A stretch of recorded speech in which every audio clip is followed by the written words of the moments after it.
আরে বন্ধুরা, আজকে আমাদের মধ্যে একটি প্রতিযোগিতা হবে। এখানে কতগুলো বেনম দেখতে পাচ্ছ, আর যে সবচেয়ে বেশি বেনম মারতে পারবে সে আজকের প্রতিযোগিতার বিজয়ী হবে। সবার আগে আমি পারবো বন্ধুরা, আমি হলাম ক্যাপ্টেন হার্ট। আমার তো অনেক শক্তি আছে, আমি এক ঘুষিতে অনেকগুলোকে মেরে ফেলবো। আরে কি হলো, আমি তো মাত্র একটিকে মারতে পারলাম। বন্ধুরা, আমি হলাম শক্তিশালী টেটফুল হার্ট।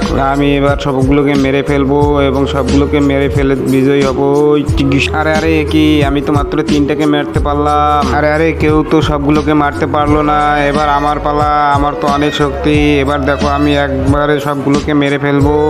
এবার দেখো আমি আমার শক্তি দিয়ে সবগুলোকে কিভাবে মারি। ওই আরে কি, আমি তো মাত্র 10টাকে মারতে পারলাম। আরে বন্ধুরা, এরপরে গ্রিন হেল্প কি করলো সেটি দেখার আগে বন্ধুরা ভিডিওটাকে সবাই লাইক করে সাবস্ক্রাইব করে দাও। তোদের ভিডিওতে কেউ লাইক কমেন্ট সাবস্ক্রাইব করবে না। আরে করবে কারণ আমি তো আমার ভিডিওতে কোনো কথম দেই না। তাই বন্ধুরা এই ভিডিওতে সবাই লাইক করে সাবস্ক্রাইব করে দিবে। বন্ধুরা আমি এলাম শক্তিশালী গ্রিন হার্ট। আমার কাছে জাদু শক্তি আছে। দেখো আমি জাদু শক্তি দিয়ে একবারে সবগুলোকে মেরে দিয়েছি। বন্ধুরা তোমরা সবাই ভিডিওটিতে লাইক কমেন্ট সাবস্ক্রাইব করে দাও।